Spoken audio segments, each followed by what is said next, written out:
Santiago. Continuamos con el estudio de esta preciosa carta.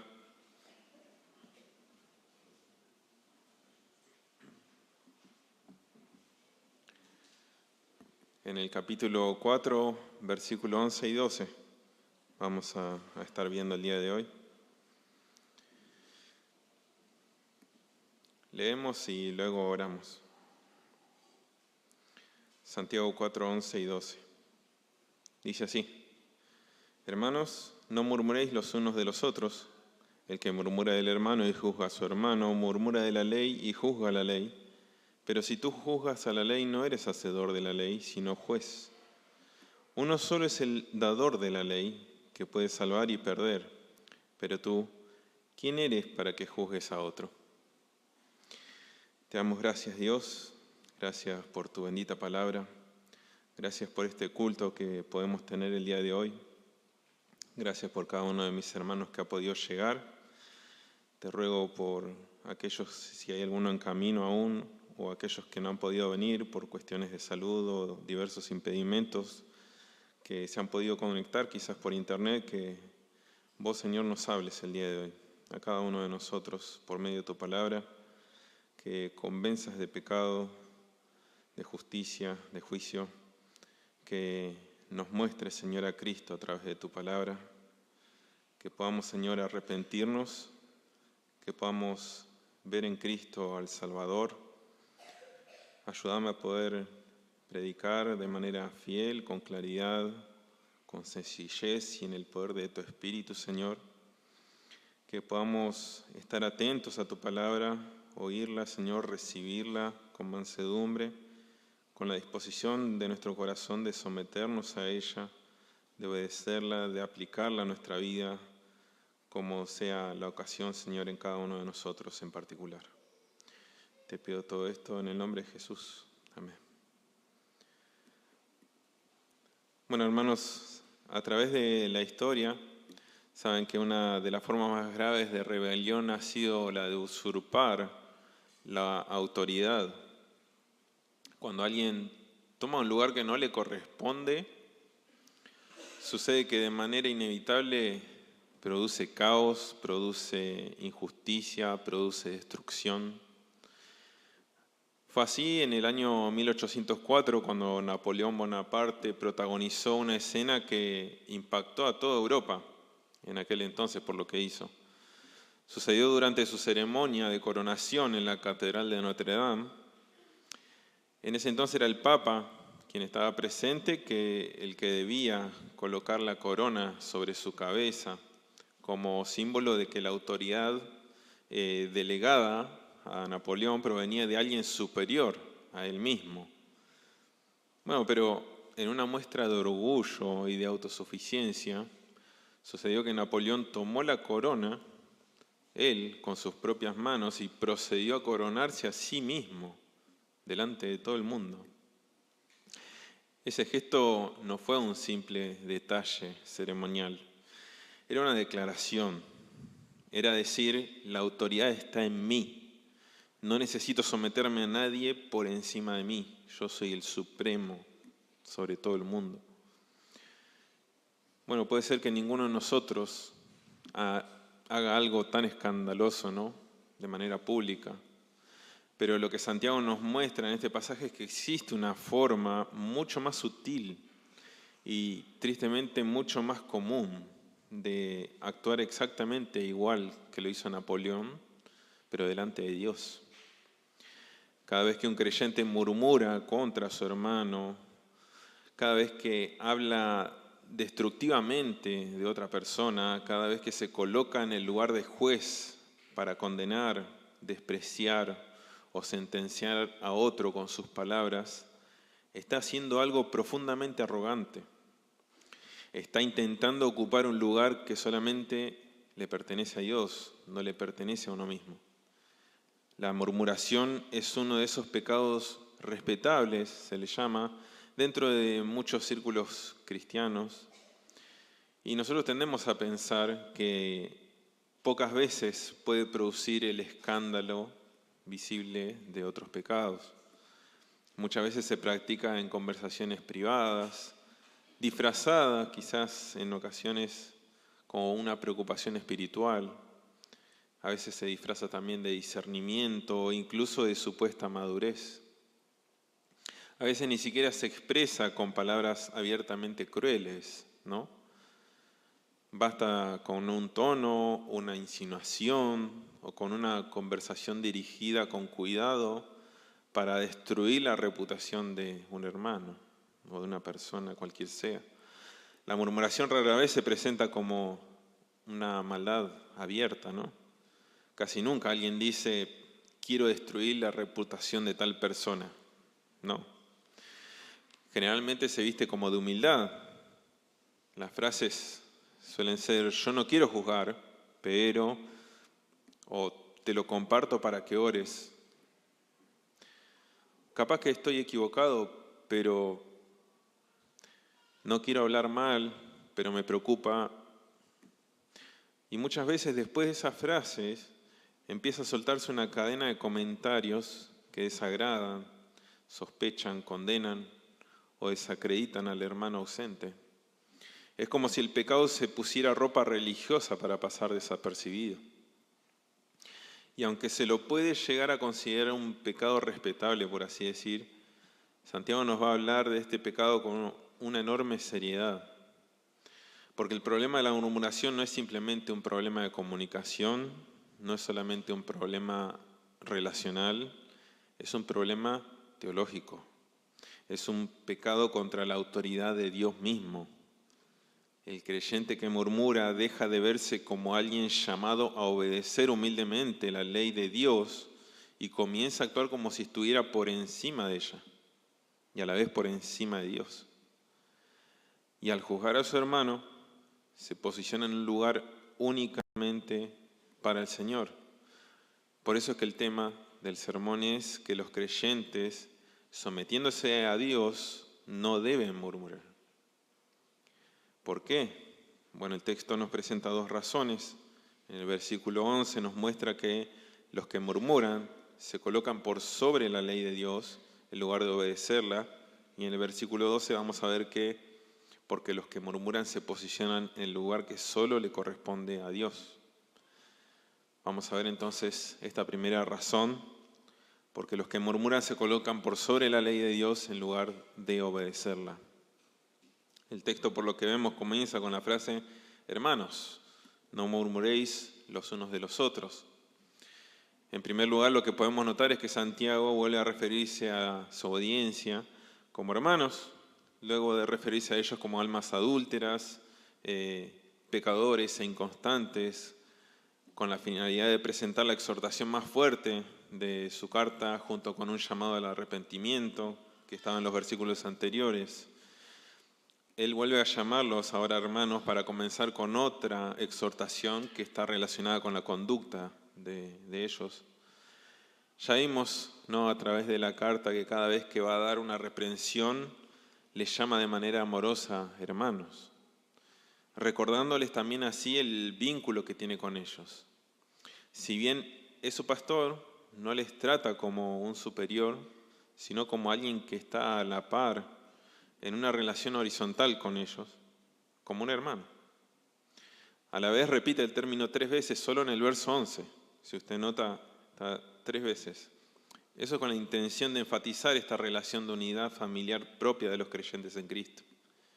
Lo cual nos deja ver una vez más que Santiago se dirige a su audiencia reconociéndolos como verdaderos creyentes, que aunque pecan, no hay indicios que les lleven a dudar de la salvación de ellos. Son verdaderos creyentes, por eso les dice hermanos. El imperativo a continuación de no murmurar usa el término catalaleo, que significa calumniar, difamar, murmurar, y da la idea de ser un traidor, un difamador, alguien que habla en contra. Eso tiene una conexión con la mención del diablo en el verso 7 de este mismo capítulo. Diablo es la palabra diabolos en griego, que significa justamente calumniador, difamador, a quien los creyentes nos dice el verso 7 que deben resistir. Como dice el comentarista Simón Kistemaker, Santiago exhorta a sus lectores a no difamarse unos a otros, ya que esto es obra del diablo. Notable. Bueno, según la RAE, una de las concepciones de la palabra murmurar es conversar en perjuicio de un ausente, censurando sus acciones. Un pastor define la acción de murmurar como hablar en contra de otros de forma irreflexiva, desconsiderada, descuidada, crítica, despectiva y falsa. Todo eso está implicado en la acción de murmurar. El imperativo está conectado con una frase que reconocemos, ¿no?, a lo largo del Nuevo Testamento. Dice que no deben murmurar los unos de los otros, como una acción que evidentemente tenía, ¿no?, en ese contexto de la carta, una ida y vuelta entre ellos, entre esa comunidad de creyentes. Y bueno, en el Nuevo Testamento hay muchos mandamientos de los unos a los otros. Todos aquellos que han estado en discipulado han estudiado ese material que tenemos de los mandamientos de los unos a los otros. Y bueno, este es uno de ellos. Este es uno que está en sentido negativo: no murmurar, no hablar mal de los otros, es como lo traduce la Biblia de las Américas. Bueno, pero podemos esperar que los no creyentes nos difamen y murmuren de nosotros, ¿no? Como dice en 1 Pedro 2:12 y también el 3:16, que llama murmuradores, ¿no?, aquellos que murmuran de nosotros como de malhechores, dice, los que están afuera, los no creyentes. Pero entre hermanos en la fe, tal pecado debería ser inaceptable. El caso que presenta el autor de que los creyentes no deben murmurar de sus hermanos en la fe es un ejemplo derivado de las reprensiones que les dio anteriormente como parte de los conflictos que estaban sucediendo entre ellos. Les llamó a humillarse ante Dios como muestra de un verdadero arrepentimiento para buscar solución a los conflictos. Un caso práctico de estos conflictos que revela su orgullo y muestra la falta de humildad es justamente el caso de la murmuración. En el contexto situacional de la carta, la murmuración se daría de manera indefectible. Por ello, la necesidad de que este mandato a no hacerlo esté presente. Sabemos que anteriormente les habló de la falta de dominio que tenían de la lengua, capítulo 3, verso 2, de los celos y contienda que habían en sus corazones, capítulo 3, verso 14, también de la parcialidad con que se trataban unos a otros. En toda esta gama de vivencias en la que estos pecados afloraban, ¿no?, de manera continua, la murmuración era infaltable, dado que es el típico pecado que nace en este tipo de conflictos. Seguro estaba la murmuración. Por eso yo creo que es acertado el comentarista Douglas Moo cuando expresa: normalmente cualquier tipo de lucha o conflicto acaba en acusaciones y ataques personales. Imagínense que en todas las cosas que venimos viendo que pasaban en ese contexto, seguro que había murmuración. Bueno, y sobre todo podemos saber que, como dice Santiago en el verso 16 del capítulo 3, donde hay celos y contención, allí hay perturbación y toda obra perversa. Por esto mismo es que al llamarles al arrepentimiento unos versículos antes y a someterse a Dios en humildad, ahora aplica esa exhortación al mandato específico de no murmurar, porque ese debe ser un resultado visible del verdadero sometimiento a Dios. Santiago dice a continuación que los creyentes, al murmurar de sus hermanos, están emitiendo juicio contra ellos. Dice: el que murmura del hermano y juzga a su hermano. Esto señala que cuando murmuramos en contra de un hermano es como si le lleváramos a juicio, como si nos pusiéramos en el papel del acusador, del fiscal, así como lo hace el diablo. Note cómo sucede en Zacarías 3, del 1 al 2, dice: me mostró al sumo sacerdote Josué, el cual estaba delante del ángel de Jehová, y Satanás estaba a su mano derecha para acusarle.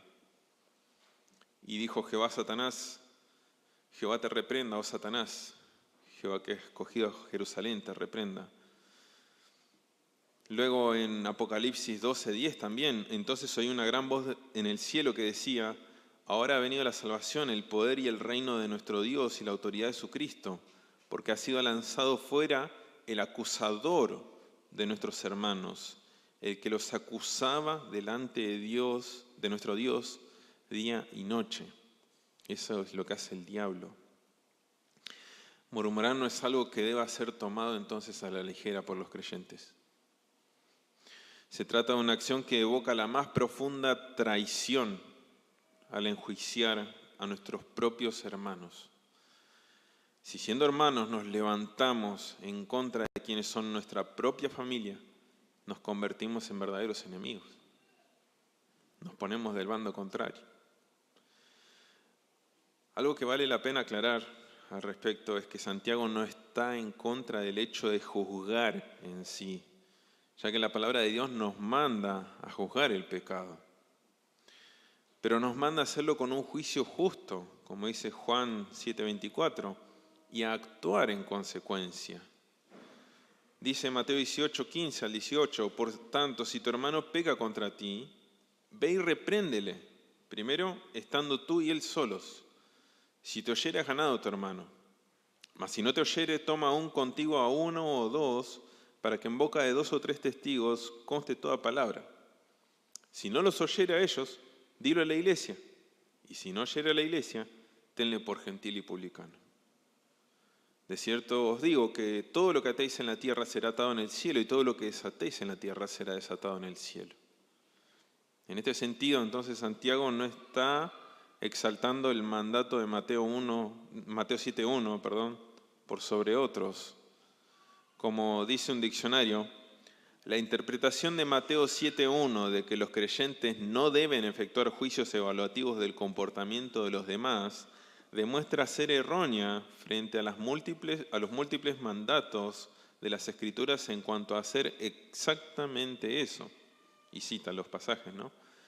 Tal como sucede frecuentemente con las verdades bíblicas, el papel de los creyentes al aplicar juicios sobre los demás se encuentra en un estado de tensión entre las advertencias para evitar el juicio a los demás y las amonestaciones sobre cómo juzgarlos de la mejor manera.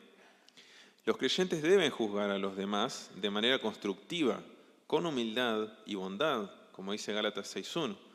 Se nos prohíbe juzgar con hipocresía, es decir, cuando dicho juicio implica intolerancia ante el pecado de otro, unida a ceguera de nuestra parte, o cuando el juicio humano vulnera las prerrogativas de Dios como juez. Y cita los pasajes. Siempre que un creyente entonces emita un juicio, debe ser con la intención de edificar al hacerlo con toda justicia, procurando que su hermano se vuelva de su error. En este sentido podemos aclarar que existe una forma beneficiosa de emitir juicio por algún hermano, si ese juicio se lleva a cabo de manera bíblica, agradable a Dios. El punto de Santiago aquí es que al murmurar de un hermano, el creyente está juzgando de una manera que no es correcta delante de Dios, con una forma de juicio que a Dios no le agrada, dado que ese juicio está cargado de características que dañan la reputación del otro. La murmuración ataca la dignidad y atenta contra la personalidad y la reputación, lo cual representa un bien muy preciado para el ser humano. Así dice Proverbios 22:1, de más estima es el buen nombre que las muchas riquezas, y la buena fama más que la plata y el oro. Note. Lo mismo dice Eclesiastés 7:1, mejor es la buena fama que el buen ungüento. Note lo que dice también el autor Stuart Scott en uno de sus libros. Dice así, habitualmente existen 2 formas de hablar mal de la gente, el chisme y la calumnia. La malicia es la actitud del corazón que radica detrás de ambas. Recordemos Efesios 4:31, abandonen toda amargura, ira y enojo, gritos y calumnias y toda forma de malicia. La malicia se incluye en la lista de cualidades que se deben quitar. Esto significa que uno tiene que quitarse el deseo de que alguien sea perjudicado, y eso es lo que implica el hablar mal de otros. La calumnia es hablar mal añadiendo mentiras. Cualquier cosa que se diga en una calumnia no es totalmente cierto. De aquí surge la palabra blasfemar. El chisme, por otro lado, es la manera de hablar mal de los demás diciendo a sus espaldas algo que bien puede ser cierto respecto a ellos con el fin de dañarlos. El contenido de lo que se conversa es algo que no se debería hablar con nadie más, pero lo hacemos. Y lo hacemos a espalda de ellos, con el deseo de presumir o con la maliciosa intención de lastimarlos a ellos. Continúa también el autor. En Mateo 12:36 Jesús dice: pero yo les digo que en el día del juicio todos tendrán que dar cuenta de toda palabra ociosa que hayan pronunciado. Esto es aleccionador. Es tan fácil hacer un comentario al pasar acerca de otro creyente, pero si no edifica, como dice Efesios 4:29, estamos pecando y estamos hablando mal de otra persona. Como ya ha mencionado Santiago, la lengua es poderosa y difícil de controlar. Así que es de suma importancia que los creyentes usen sus palabras para el bien y no para el mal, ya sea para decir una broma graciosa o para tener aceptación en algún grupo. Los creyentes deben acabar con el hábito de hablar mal unos de otros. Tremendo. Este pecado de la murmuración logra alcanzar límites que seguro nosotros no hemos tenido en cuenta. Y por esto que vamos a ver es que debemos dejar de tomarlo a la ligera o verlo como un pecado quizás de menor importancia, si es que ese ha sido el caso. Dice nuestro texto que al murmurar de un hermano no solo lo estamos enjuiciando de manera desleal, de manera crítica, sino que a la vez nos estamos poniendo por encima de la ley de Dios. Por eso es que dice que el que murmura del hermano y juzga a su hermano, murmura de la ley y juzga a la ley, reemplazando ahí el sustantivo del hermano por la ley. ¿Cómo es esto posible? Bueno, en primer lugar porque es justamente la ley de Dios la que prohíbe la murmuración. Desde el Antiguo Testamento podemos ver esos mandatos en contra de la murmuración. Éxodo 20:16 dice: no hablarás contra tu prójimo falso testimonio. Levítico 19:16 dice: no andarás chismeando entre tu pueblo, no atentarás contra la vida de tu prójimo, yo Jehová. Se nos dice cuánto Dios aborrece también este pecado. Proverbios 6:16 dice: 6 cosas aborrece Jehová y aún 7 abomina su alma: los ojos altivos, la lengua mentirosa, las manos derramadoras de sangre inocente, el corazón que maquina pensamientos inicuos, los pies presurosos para correr al mal, el testigo falso que habla mentiras y el que siembra discordia entre hermanos. Tremendo. También nos muestra el Salmo 52, 1-5, que Dios va a juzgar la murmuración. Dice respecto al que murmura en el versículo 5: por tanto Dios te destruirá para siempre, te asolará y te arrancará de tu morada y te desarraigará de la tierra de los vivientes. Incluso se nos advierte al respecto al mostrarnos la manera en que Dios castigó a quienes cometieron pecado de murmuración. Números 14:27 dice: ¿hasta cuándo oiré esta depravada multitud que murmura contra mí? Las querellas de los hijos de Israel que de mí se quejan. Diles: vivo yo, dice Jehová, que según habéis hablado a mis oídos, así haré yo con vosotros. En este desierto caerán vuestros cuerpos, todo el número de los que fueron contados de entre vosotros, de 20 años arriba, los cuales han murmurado contra mí. Tremendo, hermanos, tremendo. Luego también, Números 21, 5-7, nos muestra otro ejemplo. En el versículo 7 leamos que dice: entonces el pueblo vino a Moisés y dijo: hemos pecado por haber hablado contra Jehová y contra ti. Ruega a Jehová que quite de nosotros estas serpientes. Dios había mandado serpientes para que los mordieran y murieran por causa de ello, ¿no? Por el pecado de la murmuración. Pero también, en segundo lugar, es posible esto porque la raíz de este pecado es mucho más profunda. Y no se trata solo de una violación específica al mandato de no murmurar, sino que atenta contra la misma esencia de la ley.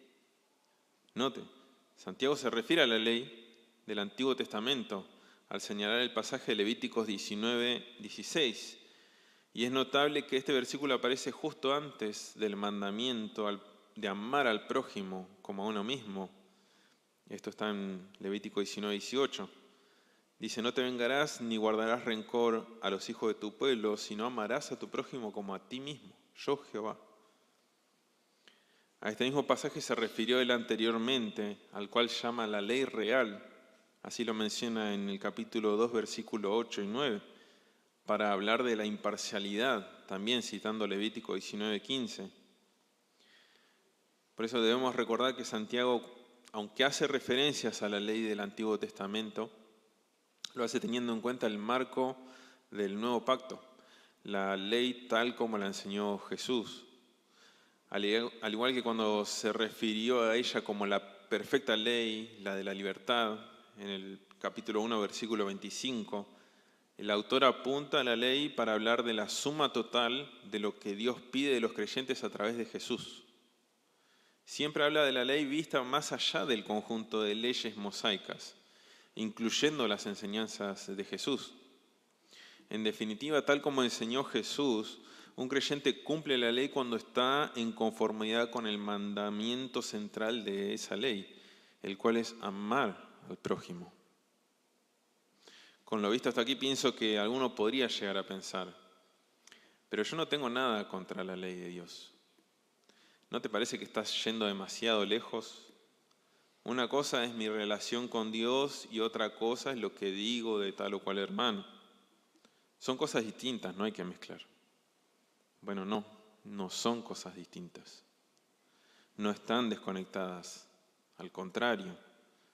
Bien dice Juan que el que ama a su hermano, a quien ha visto, el que no ama a su hermano, a quien ha visto, ¿cómo puede amar a Dios, a quien no ha visto? Es una mentira afirmar que uno ama a Dios y su ley mientras se murmura contra un hermano. Una vez más se cumple la lógica del mandato divino que amamos a Dios cuando mostramos amor práctico por los hermanos, como dice 1 Juan 4:21. Continúa el autor su argumentación diciendo, pero si tú juzgas a la ley, no eres hacedor de la ley, sino su juez. El creyente que murmura contra su hermano no solo está cometiendo un pecado de acción al llevar a cabo la murmuración en cuestión, sino también cometiendo un grave pecado de omisión al dejar de poner por obra la ley de Dios y hacerse a sí mismo un juez de ella. Recordemos que anteriormente Santiago les había exhortado a desechar toda la maldad que pueda haber en el corazón para poder recibir con buena disposición la palabra de Dios. Pero no solamente quedarse ahí con esa parte de oír, ¿no?, con toda atención, sino también llevarla a cabo, ponerla por obra, accionar, practicar la palabra, ser hacedores de la palabra. ¿Para qué? Para no engañarse a sí mismos. Porque se engaña a uno mismo cuando uno solamente escucha y luego no hace nada. Como decían hoy, no que tira el sermón a la basura o se olvida completamente lo que escuchó y ya está. No es un fin en sí mismo el venir a escuchar un sermón, sino que luego en la semana y el resto de los días uno debe ponerlo en práctica, lo que ha oído. Esa es la esencia de un verdadero cristiano. Los creyentes están llamados a ser hacedores de la palabra, como hemos estudiado anteriormente, lo cual es un sinónimo para decir hacedores de la ley también. Es por ello que no debe ponerse en ningún otro papel respecto a la ley, muchísimo menos en el papel de juez. Imagínese esta situación.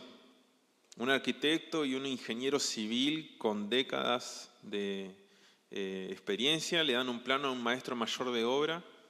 Este maestro mayor de obra le da las instrucciones al albañil. El albañil le dice lo que tiene que hacer al ayudante. Y de repente ven al ayudante con el plano ahí cuestionando lo que dice. Es escandaloso. ¿Cómo puede ser? Su única tarea era la de entrar bolsa de cemento, paliar la arena a la carretilla, ¿no? Y de repente está ahí con el plano cuestionando las cosas. No tenía que juzgar nada de esa persona.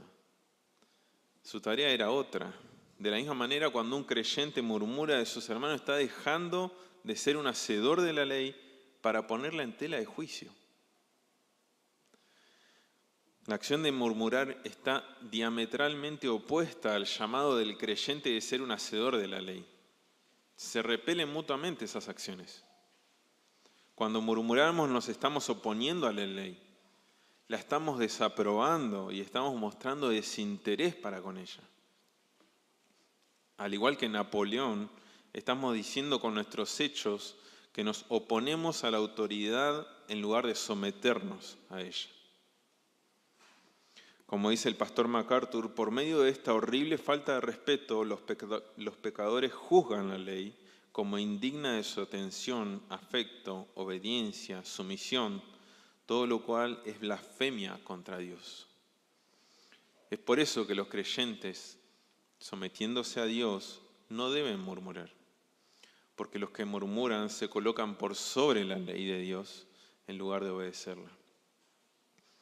Y a continuación, Santiago nos presenta la segunda razón por la cual los creyentes, sometiéndose a Dios, no deben murmurar. Porque los que murmuran, dice el versículo 12, se posicionan en el lugar que solo le corresponde a Dios. Comienza el versículo diciendo, uno solo es el dador de la ley. Lo primero que debemos notar al comenzar el verso 12 es la referencia que hace Santiago a la unicidad y singularidad de Dios. Al decir uno, excluye a cualquier otro ser. No hay otro que sea Dios. Perdón. No hay nadie semejante a Él. No existe nadie que sea comparable ni que pueda posicionarse por encima de Él. Para hablar de la singularidad de Dios, los teólogos usan dos distinciones. Por un lado, Dios, el Creador. Por otro lado, todo lo demás, la creación. Este único y singular Dios es el dador de la ley. O como dice una mejor traducción, la NBLA, dice, solo hay un legislador y juez. El único que tiene el poder, la capacidad y el derecho soberano de otorgar, interpretar y hacer cumplir la dádiva de las normas éticas y morales bajo las cuales su creación debe regirse, es Dios, solamente Dios. Desde Génesis vemos a Dios dando leyes a Adán para ser obedecidas y poniendo límites a su vida. Vemos en Génesis 2, 16 al 17. Y esto no es con el fin de cercenar sus libertades para burlarse de Él como si Dios fuera un déspota, un dictador. Al contrario, nos dice Génesis que es cuando les da la ley de no comer del árbol de la ciencia del bien y del mal, le dice que es porque el día que de él comieres, ciertamente morirás. Es con el fin de cuidarlo. Ya hemos visto que Santiago llama a la ley la de la libertad, como mencionamos en 1.25, en 2.12, y es que los mandamientos de Dios proporcionan al hombre una muestra de su gran bondad y amor para guardar su alma del peligro. Es con ese fin, es con ese propósito que Él dio la ley. Los teólogos han afirmado a través de los años que la ley de Dios produce libertad, no porque elimine toda restricción, sino precisamente porque conduce al ser humano al orden moral para el que fue creado. Fuimos creados con un propósito y la ley es la que nos conduce a vivir de acuerdo a ese propósito. Santiago ya ha mostrado que de Dios solo puede provenir lo bueno. En 1.17 lo vemos. También ha mostrado que la ley es buena, en 1.25. Y ahora lo que hace es unir ambos conceptos en una sola frase al decir que uno solo es el dador de la ley y juez. Por supuesto que llamar a Dios el dador también implica que Él es el autor de la ley. Es por eso que la ley de Dios no es simplemente un conjunto de estatutos que alguien sacó de un armario, sino que es la expresión misma del carácter de Dios. La ley de Dios es el reflejo claro y nítido de sus atributos, de sus perfecciones, de quién es Él. Por eso Dios tiene en tan alta estima su ley. Si, por ejemplo, nosotros usamos los adjetivos que están en el Salmo 119 que califican a la ley de Dios y los usamos para caracterizar así a Dios mismo, las cualidades se corresponden perfectamente. Note, Salmo 119, versículo 75. Tus juicios son justos. Dios es justo. Versículo 86. Todos tus mandamientos son verdad. En Dios está la verdad. Versículo 137. Rectos son tus juicios. Dios es recto. 140. Sumamente pura es tu palabra. Dios es puro. Tu justicia es justicia eterna y tu ley la verdad. En el versículo 142. También, Dios es eterno, Dios es verdad. El Salmo 119 es una clara presentación de la ley, no como algo impersonal o meramente jurídico, sino como la manifestación del carácter de Dios. El apóstol Pablo coincide en su calificación de la ley cuando dice en Romanos 7:12, de manera que la ley a la verdad es santa y el mandamiento santo, justo y bueno. Los mismos calificativos de la persona de Dios. Él es santo, justo y bueno. Vemos luego a Dios como dador de la ley en Éxodo 20, versículo 1, cuando introduce los 10 mandamientos. Y habló Dios todas estas palabras, dice. Dios está dando la ley. También en Éxodo 24:12, Él otorga las leyes a Moisés para instruir al pueblo. De esta manera es que Él da a conocer, Él se da a conocer a través de su ley. Cuando Santiago hace esta indicación acerca de Dios como el dador y el ejecutor de la ley, está aumentando el peso y la seriedad de su advertencia respecto a la persona que murmura. Eso es lo que está haciendo. Porque colocarse por sobre la ley de Dios, como demostró en el verso anterior, es colocarse por sobre Dios mismo. Los que murmuran se posicionan en el lugar que solamente le corresponde a Dios. Y querer ocupar su lugar ni siquiera representa ponerse al lado, o sea, de par a par, lo cual ya sería una blasfemia, sino echarlo a Él de su trono, tenerlo por debajo, hacer nuestras propias leyes y exaltarnos a nosotros mismos. Eso es murmurar. Y eso mismo intentó Satanás. Note lo que dice Isaías 14:13. Tú que decías en tu corazón, y esto lo dice respecto a Satanás, subiré al cielo. Note los verbos que usa. En lo alto, junto a las estrellas de Dios, levantaré mi trono y en el monte del testimonio me sentaré.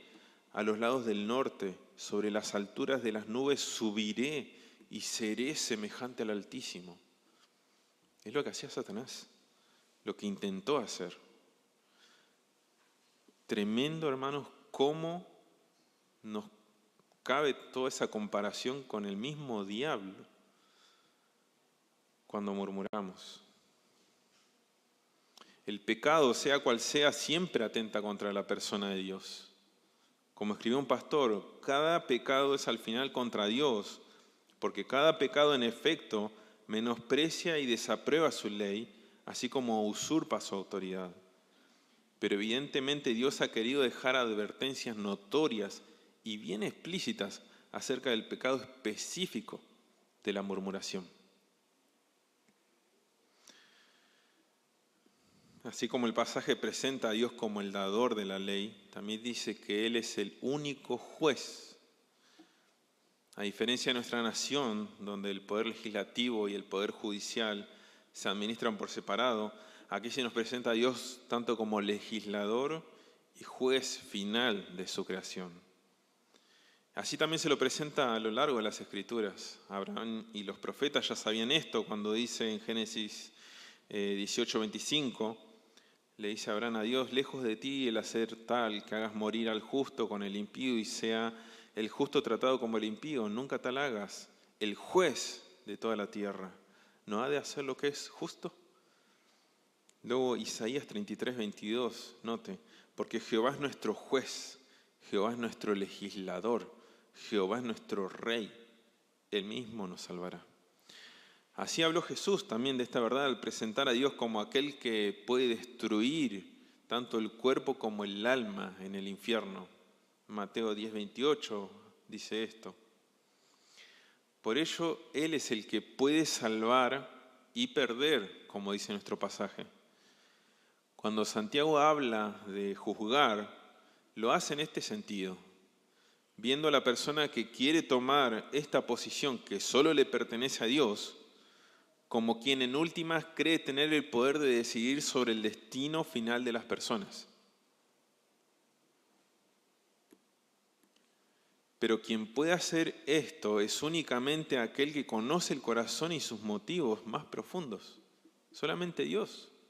Así nos muestran pasajes como 1 Samuel 16:7, 1 Reyes 8:39, Proverbios 15:11, que Dios es el que conoce el corazón. Dice 1 Samuel, pues el hombre mira lo que está delante de sus ojos, pero Jehová mira el corazón.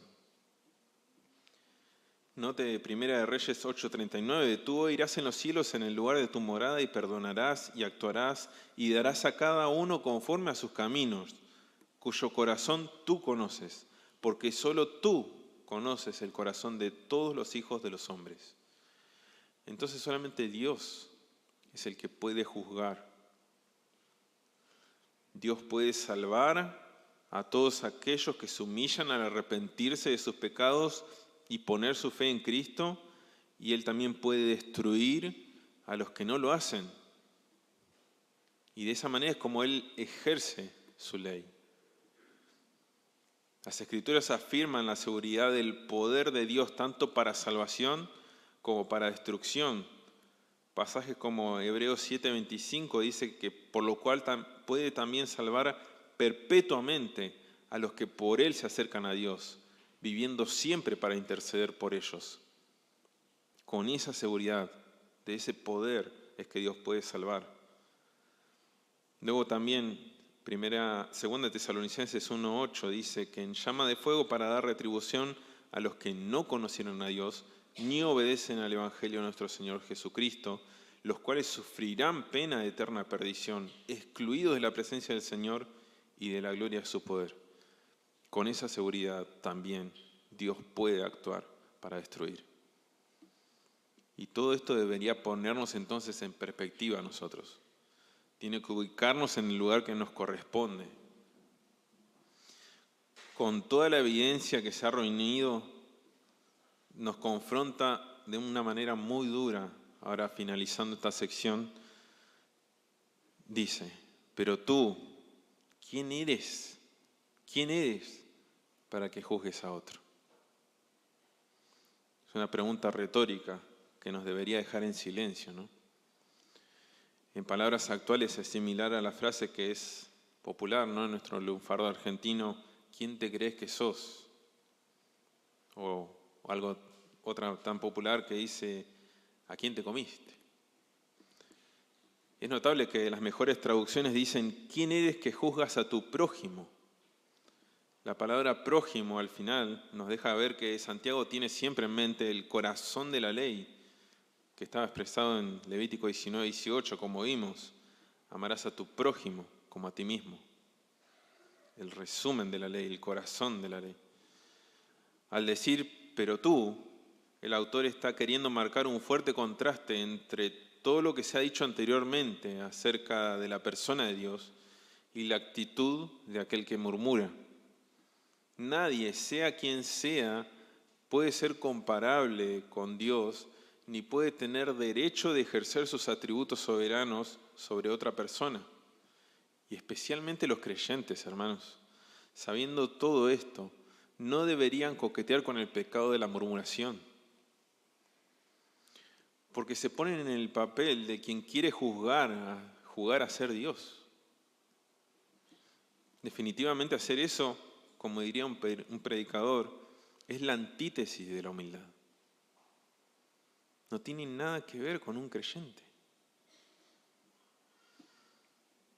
Murmurar y por ende juzgar a los hermanos revela que en nuestros corazones hay una perspectiva demasiado exagerada de nosotros mismos. Las Escrituras, sin embargo, nos mandan a no tener un concepto más alto de nosotros mismos que el que debemos tener, como dice Romanos 12:3. E incluso se nos manda a estimar a los demás como superiores a nosotros mismos, Filipenses 2:3, y como siervos de los demás.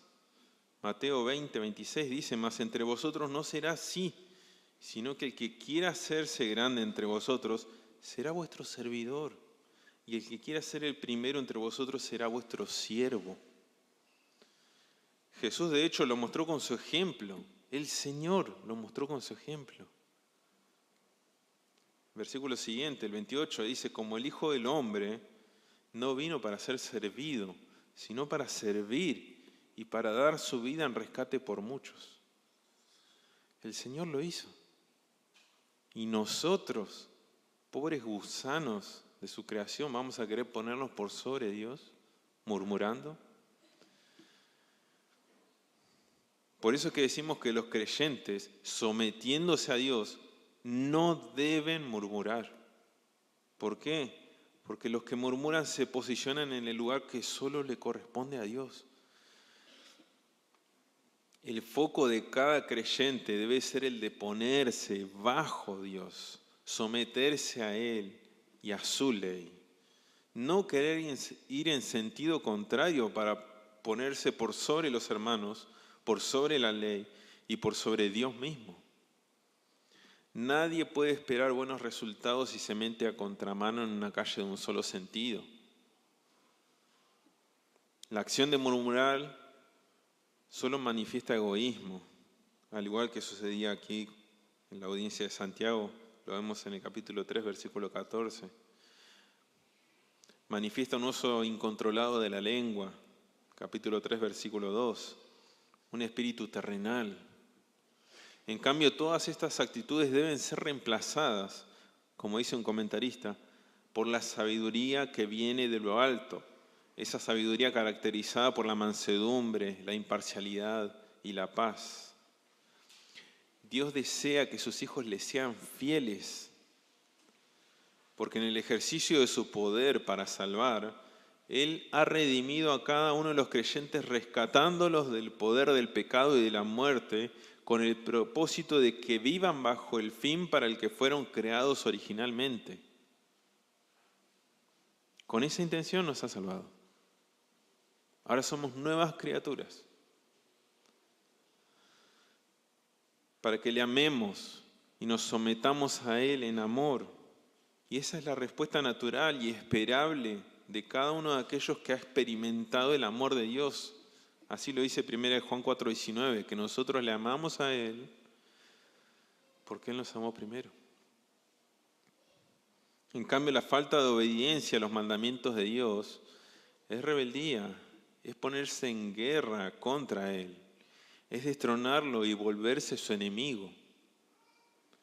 En ese sentido tenemos que ver todos y cualquier pecado como una muestra de resistencia y oposición a Dios.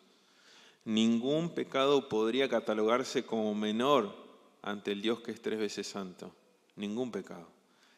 Por eso pensemos en la necesidad y el imperativo de ponernos bajo Dios, bajo su ley. Cumplirla al cumplir el supremo mandamiento de amar a Dios y a nuestro prójimo como a nosotros mismos. En su carta a los Gálatas, Pablo habla a una comunidad de creyentes usando la imagen de animales salvajes que se atacan y devoran entre sí, con la intención de graficar lo que sucede espiritualmente entre creyentes que usan la libertad para la satisfacción egoísta, en lugar de amarse y servirse unos a otros. Note cómo dice Gálatas 5:13, porque vosotros, hermanos, a libertad fuisteis llamados, solamente que no uséis la libertad como ocasión para la carne, sino servíos por amor los unos a los otros. Porque toda la ley en esta sola palabra se cumple: amarás a tu prójimo como a ti mismo. Pero si os mordéis y os coméis unos a otros, mirad que tampoco no os consumáis unos a otros. Y el punto es el mismo que indica Santiago. Cuando los creyentes se enfocan en obedecer el corazón de la ley, el cual es amar verdaderamente a los demás, cumplen todos los requisitos morales de la ley. Es así. Quizás haya sido el caso, que por costumbre, quizás una mala costumbre, no solíamos pensar en la murmuración como un pecado demasiado grave. Pero sobre todo creo yo que por el mismo endurecimiento que causa el pecado. Es el poder engañoso del pecado. El pecado logra hacer un callo en nuestra conciencia, eliminando cualquier sentido de remordimiento o necesidad de arrepentimiento.